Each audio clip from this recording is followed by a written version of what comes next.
دنیا کو بتایا جائے کہ لوگوں، نماز مسلمانوں کے نبی صلی اللہ علیہ وآلہ وسلم کی سنت ہے۔ نماز مومنوں کا شعار ہے، نماز مومنوں کی پہچان ہے، نماز مومنوں کے لیے جنت کی کنجی ہے۔ نماز سرور دو عالم صلی اللہ علیہ وآلہ وسلم کا اپنی امت کو معراج کا تحفہ ہے۔ نماز کے ذریعے مسلمان اپنے اللہ کی قربت حاصل کرتا ہے۔ دن میں 5 بار باوضو ہو کر وہ اپنے خدا کی حضور سجدہ کرتا ہے۔ یہ دنیا کے سامنے یہ مسئلہ رکھا جائے کہ ہندوستان کے مسلمانوں کو سجدے کی نعمت سے محروم نہ کیا جائے۔ بسم اللہ الرحمن الرحیم۔ السلام علیکم ورحمۃ اللہ وبرکاتہ۔ آج بر صغیر کی 2 عظیم ایٹمی ملکوں کی جو اپنی رعیت کے ساتھ سلوک ہے، اس کے اوپر میں گفتگو کرنا چاہوں گا۔ سب سے پہلے آپ ملک پاکستان کو لے لیں۔ ملک پاکستان واحد اسلامی ایٹمی ریاست ہے۔ آپ اس ملک میں دیکھتے ہیں اللہ کے فضل و کرم سے ہر جگہ پہ اقلیتیں تحفظ کے اندر ہیں۔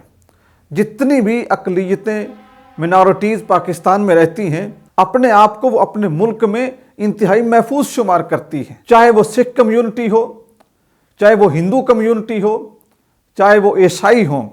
ان کے عبادت خانے، ان کا طرز زندگی، ان کے الگ کھانے، ان کی بود و باش، ان کی ثقافت، ان کی تعلیمات، ان کے اوپر کسی قسم کی کوئی پابندی نہیں ہے، اور ان کے اوپر کسی قسم کا کوئی امتیازی پریشر نہیں ہے۔ وہ کسی تعصب کا شکار نہیں ہے۔ پوری دنیا نے دیکھا کہ پاکستان نے اسی تحفظ کو قائم رکھنے کے لیے، علاقے میں امن کی فضا کو قائم رکھنے کے لیے کرتارپور راہداری اس کو کھولا۔ سکھ کمیونٹی بڑی خوشی کے ساتھ پاکستان آئی، اور انہوں نے پاکستان اور انڈیا کی سرحد کے اوپر پاکستان کے حق میں نعرے بلند کیے۔ آپ کٹاس راج مندر کی تاریخ پڑھ لیں، ہمیشہ پاکستان اور اہل پاکستان نے اس کا تحفظ کیا۔ جتنی بھی اقلیتیں ہیں ان کو تحفظ دیا گیا۔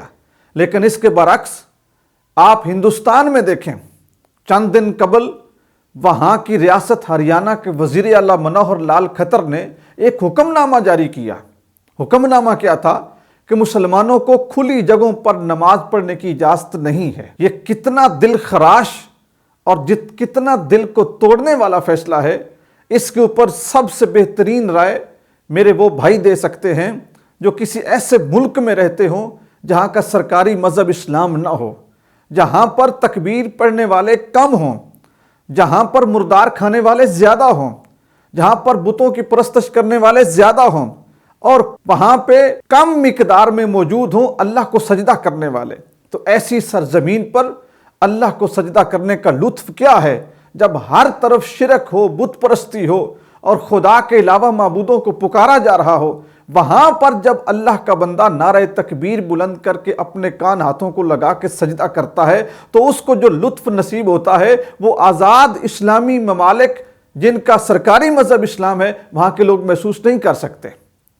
سب سے زیادہ خوشی اس شخص کو ہوتی ہے دیار غیر میں یا ایسی جگہ پہ جہاں پر مسلمان اقلیت میں ہیں کہ جہاں پہ کلمے پہ پابندی ہو۔ آپ اگر بھارت کی تاریخ کو پڑھیں تو کبھی بابری مسجد کے اوپر حملہ کہ اسلام کے تشخص کو دبایا جائے، کبھی مسلمان کمیونٹی پہ حملہ کہ اسلامی تشخص کو دبایا جائے، کبھی مسجدوں پہ حملے کہ اسلامی تشخص کو دبایا جائے۔ اسلام کے دامن میں قدرت نے لچک دی ہے، اتنا ہی یہ ابھرے گا تم جتنا دباؤ گے۔ یہ وہ سرزمین ہے جس کو حضرت خواجہ معین الدین چشتی اجمیری رحمۃ اللہ تعالیٰ علیہ نے اسلام کے ساتھ آباد کیا۔ یہ وہ جگہ ہے جہاں کے رہنے والوں کو انہوں نے بتوں کے آگے سے اٹھا کے خدا کے سامنے جھکایا۔ لیکن یہ بھارت کیسا چہرہ دنیا کے سامنے پیش کر رہا ہے کہ مسلمانوں کو کھلے عام نماز پڑھنے کی اجازت نہیں ہوگی۔ اس سے پہلے اسی ریاست ہریانہ کا ایک گاؤں گڑگاؤں ہے کہ جس کے اندر کیا ہوتا تھا، وہاں کی خواتین جہاں مسلمان نماز پڑھتے تھے وہاں پہ گوبر پھیلا دیتی تھیں، وہاں پہ کانٹے پھیلا دیتی تھیں۔ آج کی اس جدید دنیا کی سب سے بڑی جمہوریت انڈیا نے اپنا یہ کیسا چہرہ دنیا کے سامنے رکھا ہے، جبکہ ایک طرف پاکستان ہے کہ جو ہر طرح کا اقلیتوں کو تحفظ دے رہا ہے، اور دوسری طرف انڈیا ہے کہ جہاں پہ قتل و غارت کا بازار گرم ہے، لوگوں کو اللہ کا نام لینے کی اجازت نہیں ہے، نماز پڑھنے کی اجازت نہیں ہے، اپنے رب کو یاد کرنے کی اجازت نہیں ہے۔ پوری دنیا کے اندر یہ جگ ہنسائی ہو رہی ہے کہ دنیا کی سب سے بڑی جمہوریت یہ کیا طریقہ اختیار کر رہی ہے۔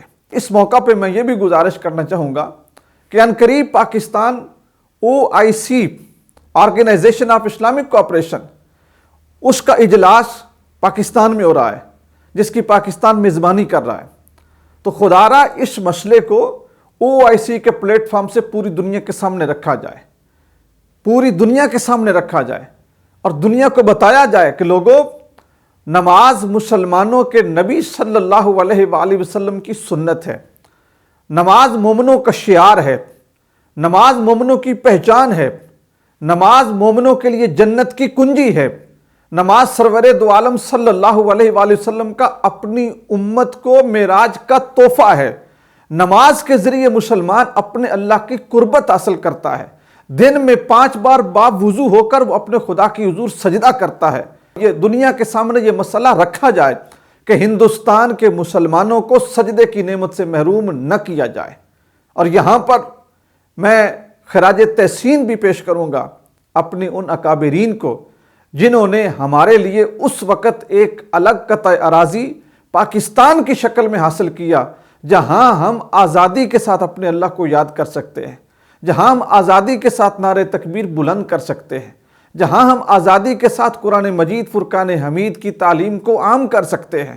اور وہ لوگ جو اس وقت پاکستان کے مخالف تھے، ان کو آج کے حالات ان کی آنکھیں کھول دینے کے لیے کافی ہیں۔ جو اقبال رحمۃ اللہ علیہ نے اس وقت فرمایا تھا کہ ملا کو جو ہے ہند میں سجدے کی اجازت، ناداں یہ سمجھتا ہے کہ اسلام ہے آزاد۔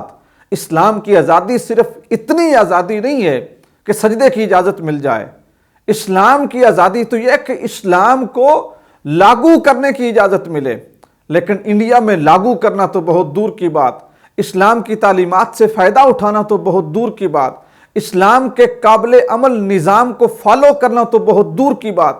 انڈیا والوں نے اسلام کی آواز اور اسلام کے شعار کے اوپر حملہ کر دیا ہے۔ خدا را پوری دنیا کے مسلمان ہوش کے ناخن لیں، اور جہاں جہاں اسلامی تشخص برباد ہو رہا ہے اور گورنمنٹ کی سرپرستی میں برباد ہو رہا ہے، اگر کسی مقامی تنظیم کا کوئی معاملہ ہو تو اتنی تکلیف نہیں ہوتی، لیکن انڈیا میں یہ انتہا ہو گئی کہ وہاں کی ریاست ہریانہ کے وزیر اعلیٰ منوہر لال کھٹر نے یہ حکم جاری کیا کہ اجازت نہیں ہے، اور اس نے یہاں تک کہہ دیا کہ اس سے پہلے جتنے اجازت نامے تھے وہ بھی سارے ہم منسوخ کرتے ہیں۔